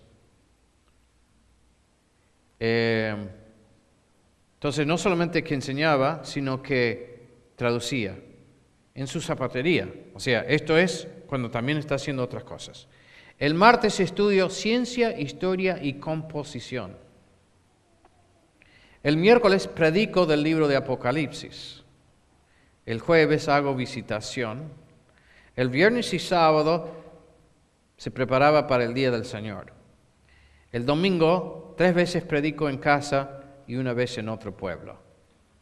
O sea que predicaba en su propia iglesia, en el pueblo de Moulton, y después por la tarde se iba caminando a otro pueblo que estaba a varias millas de donde estaba para predicar en otro pueblo. Dice, además todos los días doy clases en la escuela desde las 9 hasta las 4. O sea que llevaba una zapatería, tenía una escuela que daba clases desde las 9 hasta las 4, y hacía todo esto encima. Estudiaba teología y Biblia, le encantaba el mundo y la ciencia. Aprovechó cuando estaba en Leicester, se juntó, había una asociación filosófica, que él llegó a ser parte de esa asociación filosófica, se encontró con algunas de las figuras más importantes de sus días, también conoció a algunos de los herejes más grandes de su día. ¿Cómo se llama el tipo que descubrió la circulación de la sangre? Y después otro que era un famoso... es muy tarde, se me escapa. Después me voy a acordar los nombres. Participó de un grupo para la reforma social en su pueblo, en Leicester. Después dio los primeros pasos en el ministerio. Ahí está eso de la ordenación fallida. Tuvo 2 iglesias, pastoreó 2 iglesias. Primero en Moulton, que se escribe M-O-U-L-T-O-N. Esa iglesia todavía está. Ahí está la iglesia. En la foto, a ver dónde está. ¿Yo la tengo todavía? Ahí está, gracias. Él tenía su taller. Al revés. Ahí está. Bueno, esta es la iglesia. Esta construcción la hizo él, porque quedó chica la iglesia. Entonces tuvo que viajar, siendo pastor, haciendo todo esto. También salió y viajó a Manchester y otras ciudades hablando con personas, hombres de negocio bautistas, buscando ayuda para levantar este edificio. Entonces hizo una construcción cuando era pastor de esta iglesia. No sale en esta foto, pero donde termina la foto, tirado para adelante, o sea, sobre la calle pasa acá, está su taller. Entonces trabajaba todos los días en su taller, daba clases. Esto es en realidad una aldea, no es muy grande, pero Moulton se llama. Después, ahí no le pagaban nada, casi se muere de hambre ahí. Entonces después pasa a ser pastor de la ciudad de Leicester, que conoce muy bien el pastor Routley. Y lamentablemente hace algunos años todo lo que tenía que ver con Guillermo Cary se destruyó porque creo que hay una autopista o un camino ahí, una calle. Sí, entonces borraron todo, bestias que son. Pero me encanta la historia de él porque fueron dos iglesias muy peleadoras. Cuando llega como pastor no había paz, ni en la primera ni en la segunda. Y en los dos casos pudo traer paz a la iglesia y en los dos casos vio crecimiento en la iglesia. La iglesia en Leicester, cuando llegó, hubo una pelea impresionante.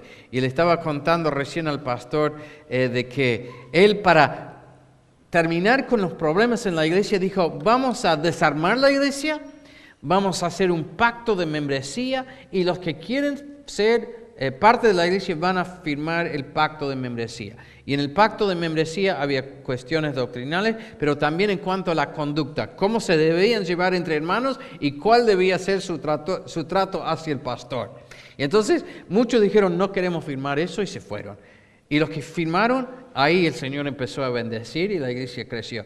A tal punto de que cuando se va, realmente quedaron muy tristes. El próximo año escriben y dicen, y uno ve todavía la tristeza de la iglesia, que extrañan a su pastor Cary, que se había ido a la India.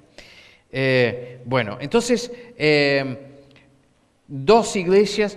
Ahora, esto es importante porque antes de ir al campo misionero tiene dos experiencias fuertes de liderazgo, de pastorado, y yo creo que es algo clave. Saliendo un poco de la biografía de Guillermo Cary, si nosotros queremos producir pastores y misioneros en especial, es necesario que primero tengan una experiencia si nosotros vamos a mandar a alguien a la India que todavía no sabe pastorear, no sabe enseñar, que no ha tenido fruto espiritual en su propio ministerio, no tiene sentido mandarlo al campo misionero si primero el Señor no lo usó donde está. Y eso de que todos debemos ser misioneros donde estamos, bueno, eso es medio debatible, pero si nosotros no somos fructíferos donde estamos, no vamos a servir de misioneros en el campo extranjero. Entonces, en Guillermo Cary ya vemos un hombre probado, un hombre que ha sido pastor de dos iglesias, ha tenido que lidiar con problemas, ha tenido que resolver problemas y ha visto la bendición del Señor sobre su ministerio. Entonces,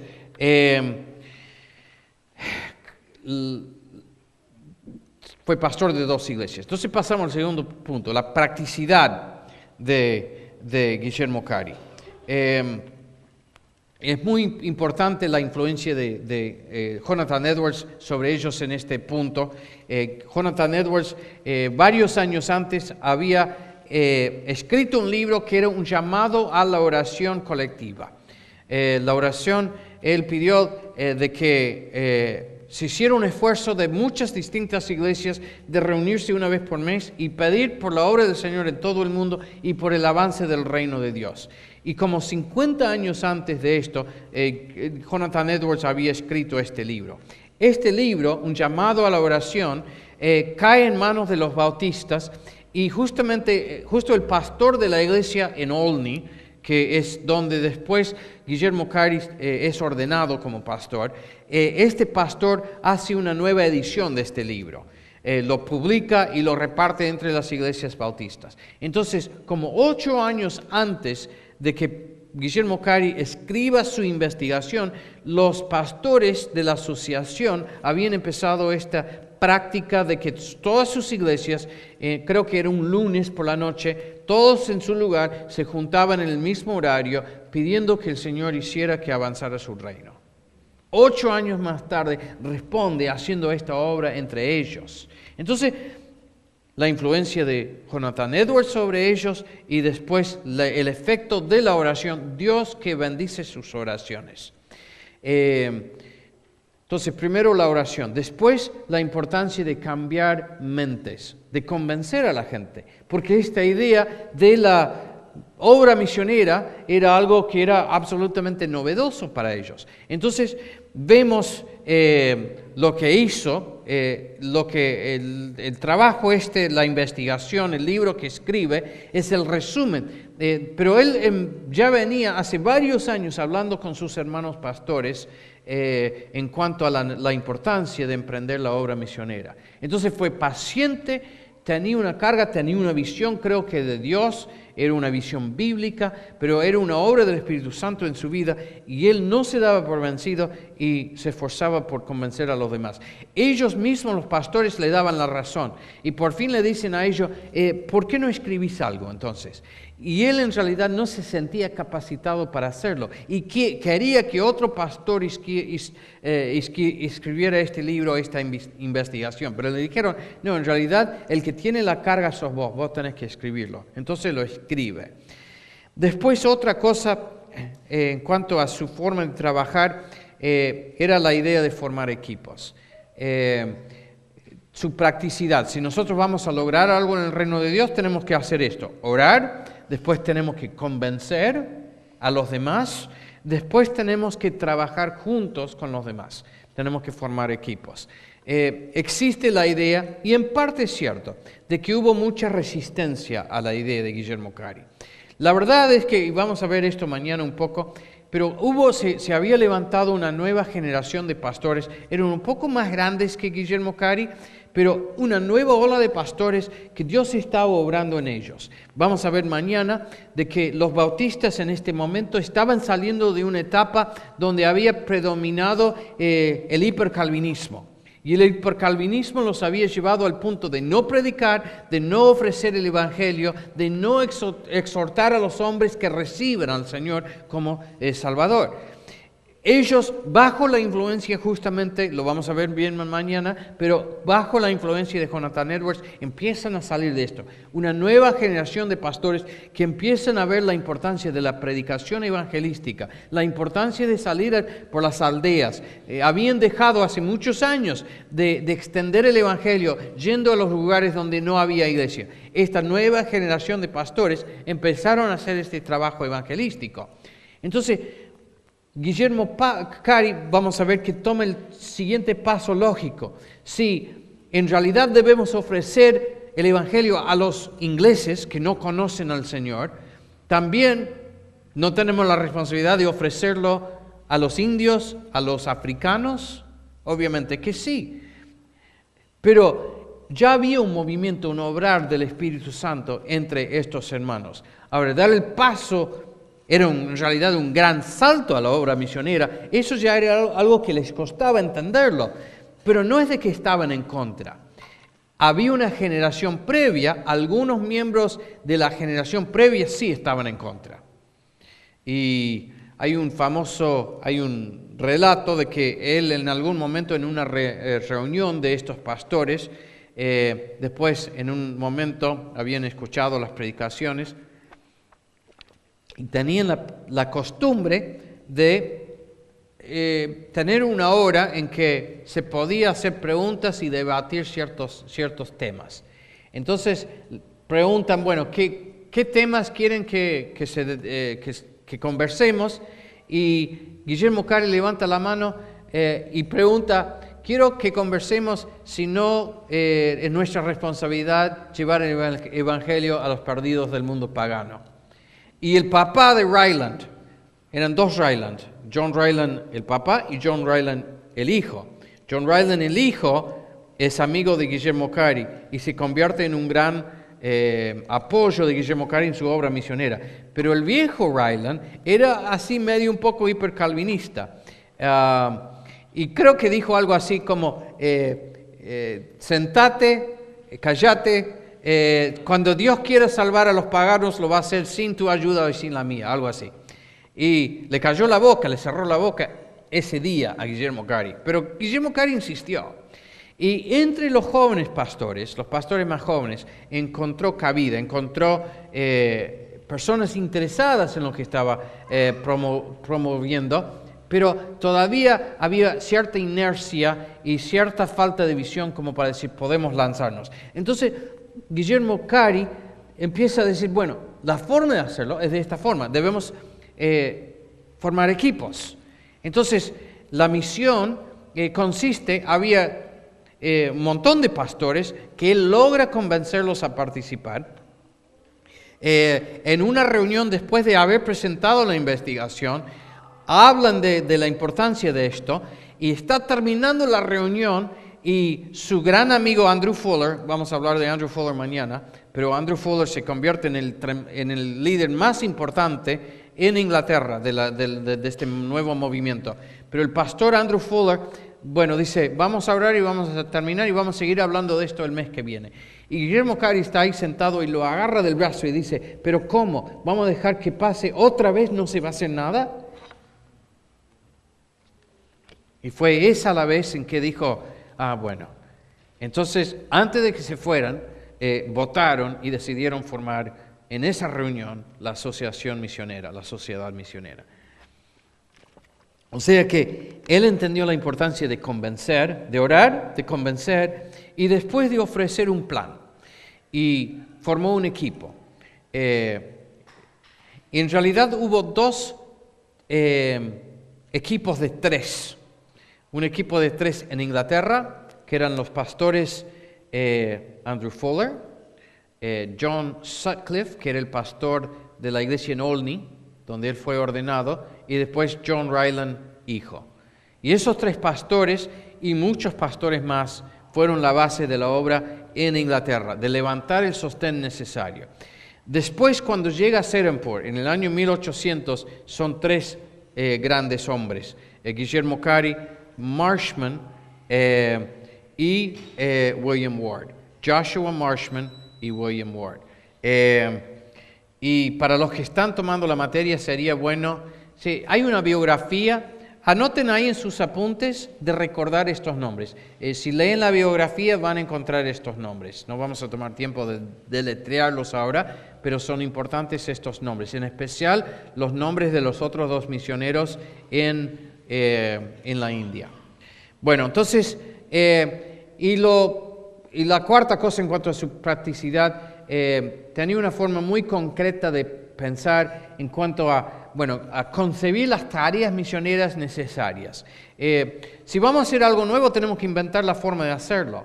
Y en su investigación propone pasos concretos que se debían ir tomando para formar una sociedad misionera, para formar un equipo en el campo misionero, cómo se podía sostener esa obra, cómo se podía avanzar. Y esto es muy importante porque muchas veces no salimos de eso de soñar.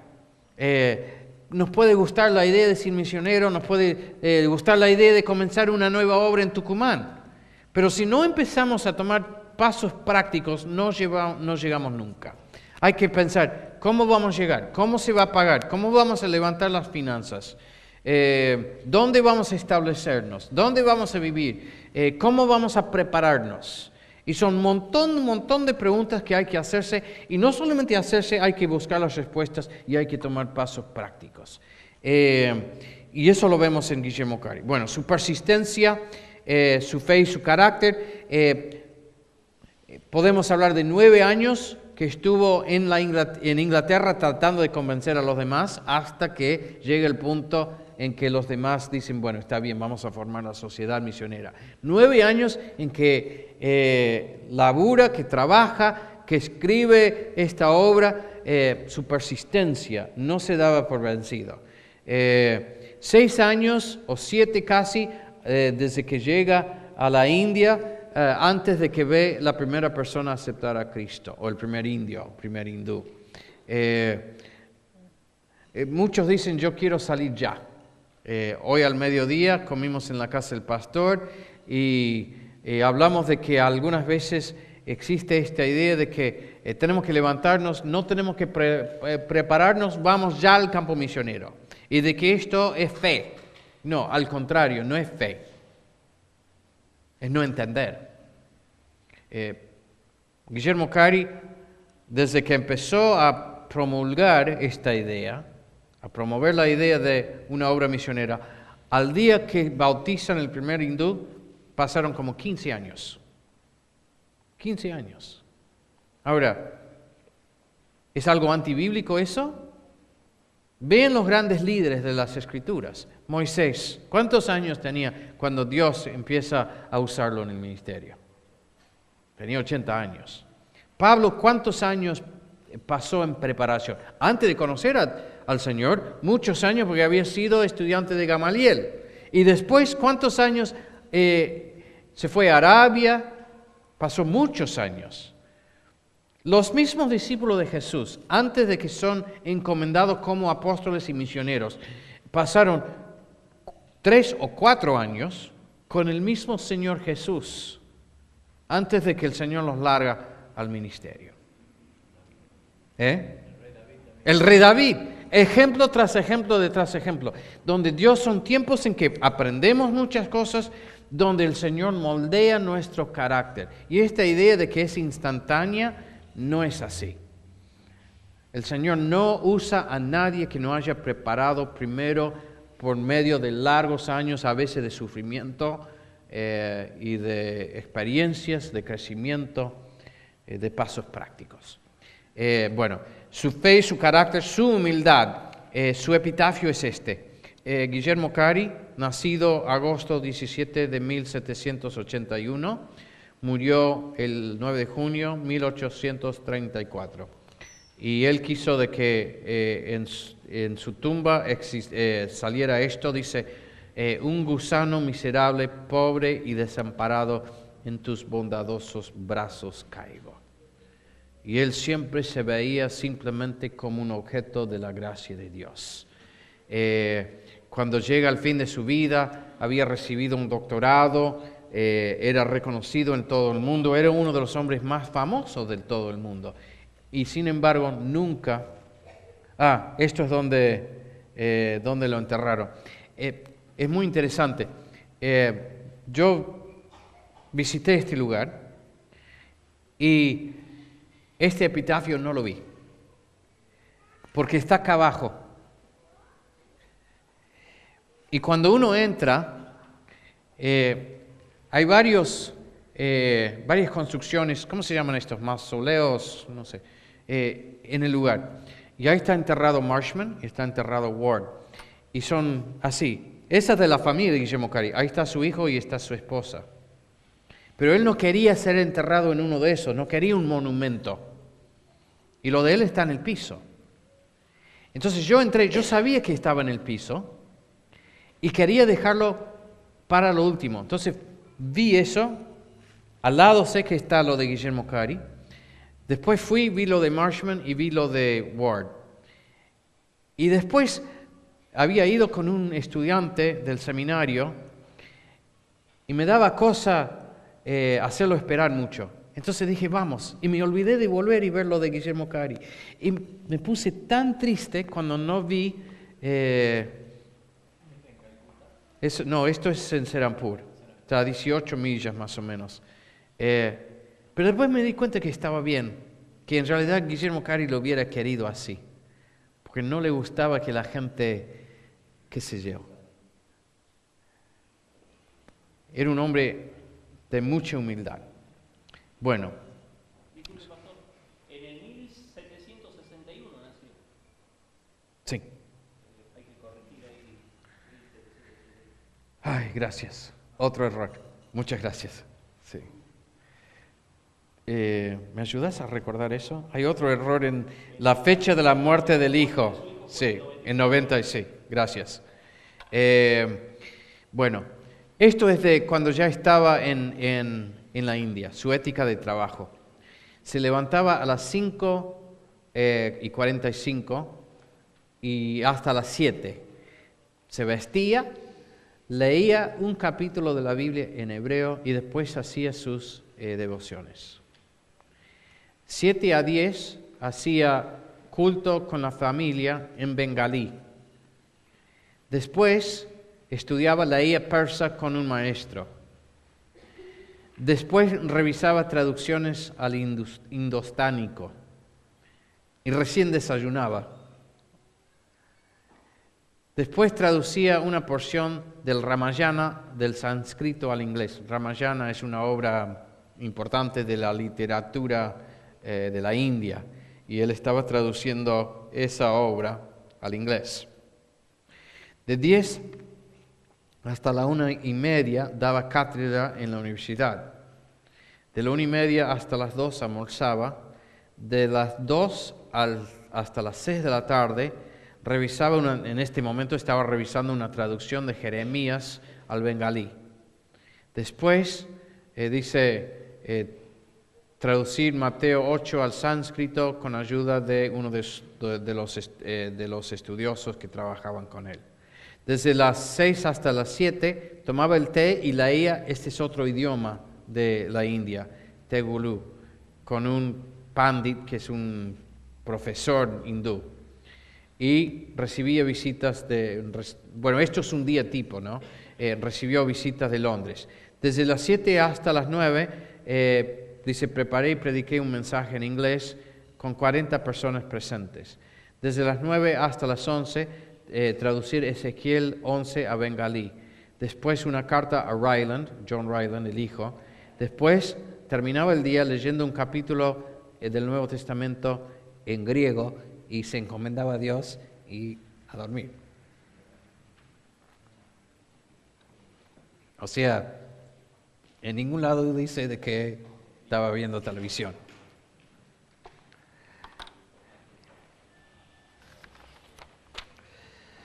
Vamos a dejarlo ahí. Padre Celestial, gracias por este hombre. No lo queremos tener de héroe. Tenemos un solo héroe, Señor, y ese es tu Hijo, el Señor Jesús.